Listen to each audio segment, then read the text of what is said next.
Super healthy protein rich soup cornflour किंवा कुठल्याही पिठाचा वापर न करता बघू शकता तुम्ही अगदी परफेक्ट कन्सिस्टन्सी. 4 लोक अगदी आरामात हे सूप एन्जॉय करू शकता. थिकनेस बघा, रंग बघा, काय ऑसम रंग आलेला आहे. काय टेम्पटिंग दिसते आहे ना, म्हणजे पाहता क्षणीच अगदी प्यायची इच्छा होते. इतकं जबरदस्त हे सूप तयार होतं. म्हणजे हेल्दी आणि माइंड रिफ्रेशिंग. बाउल जे आहे ते बरेच मोठे आहे, त्याच्यामुळे एका बाउलमध्ये 2 लोक शेअर करू शकता. आणि तुम्ही बघू शकता कन्सिस्टन्सी बघा, केवढी परफेक्ट कन्सिस्टन्सी आहे आणि एकदम क्रीमी आणि स्मूथ असं हे सूप तयार होतं. टेस्ट बघूया. सुपर. नमस्कार, सुषमा जल्दी वेल्दी रेसिपीज अँड सॅलड मध्ये सर्वांचे खूप खूप स्वागत. ब्रोकोली बदाम सूप तयार करतो आहे. रुचकर हे सूप पटकन तयार होतं. अगदी परफेक्ट मेजरमेंट आहे आणि इतके परफेक्ट मेजरमेंट आहे की एक नंबर हे सूप तयार होतं. तर आपण रेसिपी बघूया, पण त्याआधी जर तुम्ही माझ्या चॅनलवरती नवीन असाल किंवा अजूनही माझ्या चॅनल सबस्क्राईब केलं नसेल तर प्लीज चॅनलला सबस्क्राईब करा. रेसिपी आवडली तर जास्तीत जास्त लाईक करा, शेअर करा. तसेच बेल आयकॉनला पण क्लिक करा, जेणेकरून माझ्या नवीन व्हिडिओचे नोटिफिकेशन पहिल्यांदा तुम्हाला येतील. रेसिपीला एक लाईक नक्की द्या आणि चला पटकन रेसिपी बघूया. ही 200 ग्रॅम ब्रोकोली आहे. खरं तर मी ही सूप करायसाठीच आणली होती, पण काय झालं, 2-4 दिवस झाले या ब्रोकोलीला आणून. तर आणली तेव्हा छान हिरवीगार होती ती, आता थोडीशी पिवळसर पडली. तर याच्यातला जो हा जाडसर पोर्शन आहे हा काढून टाकायचा. याची मी फक्त अशी फुलं घेणार आहे. तर याची फुलं ना अशी हाताच्या साहाय्याने मोकळी करायची, म्हणजे कीड वगैरे अळ्या असतात त्याच्यामध्ये, त्या दिसतात आणि बाहेर पण पडतात. काय ब्रोकोलीनं लगेच ती पिवळी पडून जाते, पण सूप तर करायचं होतं, म्हटलं ठीक आहे जाऊ द्या, पिवळी पडली तरी काही हरकत नाही, सूप करून घेऊया. तर याचा हा सगळा जाडसर पोर्शन ना असा काढून घ्यायचा. हे याचा पण असतो ना, तर हाही काढून घ्यायचा. तर जाडसर पोर्शन काढून घेतल्यानंतर ही ब्रोकोली आता 100 ग्रॅम वगैरे असेल. आता ही आपण पाण्यामध्ये टाकून घेऊ. पाण्यामध्ये थोडीशी 2-4 मिनिट राहू देते. थोडंसं कोमट पाण्यात टाकली तरी चालेल आणि 1 ते 2 पाण्याने आपण याला धुवून घेतलेली ब्रोकोली कुकरमध्ये टाकून घेते. हा एक छोट्या आकाराचा कांदा आहे, त्याची सालं काढून याचे छोटे छोटे आपण तुकडे करून घेऊ. 1 इंची आल्याचा तुकडा आहे, त्याचे सालं काढून त्याचे छोटे छोटे असे तुकडे केले. कोथिंबीरीच्या काड्या आहे, हे सगळं स्वच्छ धुवून घ्यायचं. कांदा सुद्धा चांगला धुवून घ्यायचा. 9 ते 10 लसणाच्या पाकळ्या आहे, पण अगदी छोट्या छोट्या आकाराच्या आहे, फ्लेवरफुल आहे अगदी.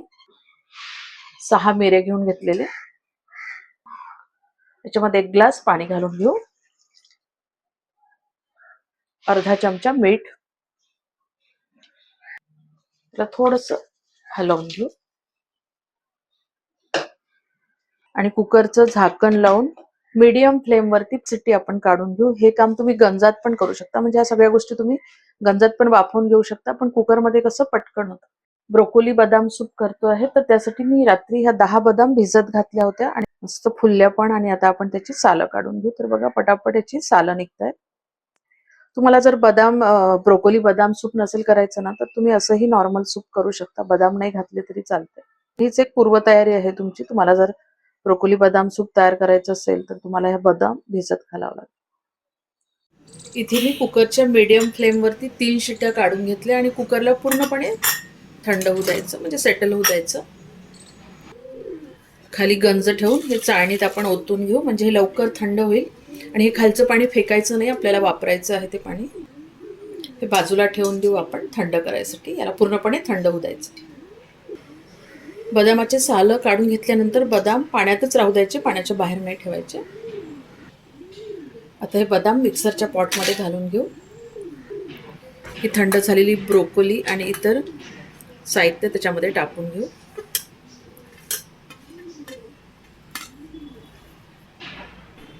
आणि धुवून घेतलेली ही थोडीशी कोथिंबीर.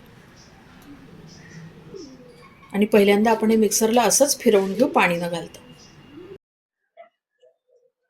आपलं हे फिरवून झालेलं आहे. अशा पद्धतीने फिरवून घेतलं ना तर सगळं एकजीव होतं, म्हणून या सिक्वेन्सने हे करून घ्यायचं.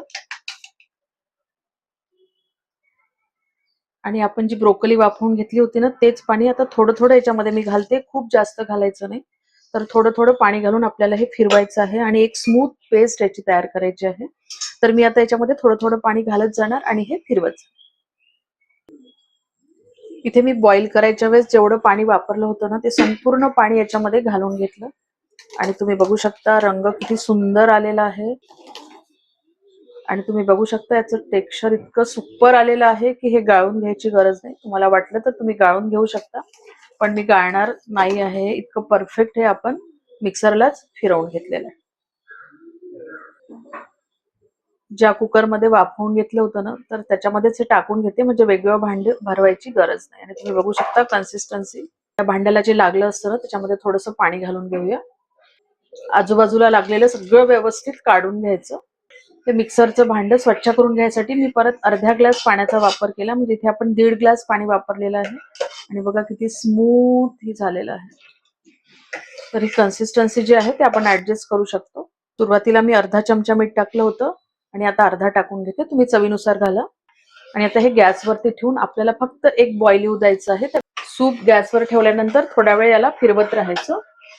इथे जर तुम्हाला असं वाटेल की थोडंसं घट्ट झाले आहे तर तुम्ही याच्यामध्ये पाणी टाकू शकता. पण पाणी टाकल्यानंतर उकळून घ्यायचं. पाणी असंच टाकून असंच ठेवायचं नाही, तर त्याची टेस्ट बिघडते. तरी तुम्हाला किती घट्ट पाहिजे त्यानुसार पाणी घालायचं. आणि तुम्ही बघू शकता बदामामुळे किती सुपर कन्सिस्टन्सी आलेली आहे. याला बॉईल येऊ दे. आणि तुम्ही बघू शकता याला बॉईल आलेला आहे. गॅस पटकन बंद करून द्यायचा. आणि बघा सुपर कलर आलेला आहे. थिकनेस बघा अगदी परफेक्ट थिकनेस आहे. बदाम जे घातले ना तर एक मस्त बाइंडिंग देते त्या सुपाला. टेस्ट तर वाढते, हेल्दीनेस पण वाढते, पण सुपाला बाइंडिंग पण छान येते. म्हणजे ते तुम्हाला कॉर्नफ्लॉवर वगैरे घालायची अजिबात गरज नाही. चला गरमागरम सर्व करूया.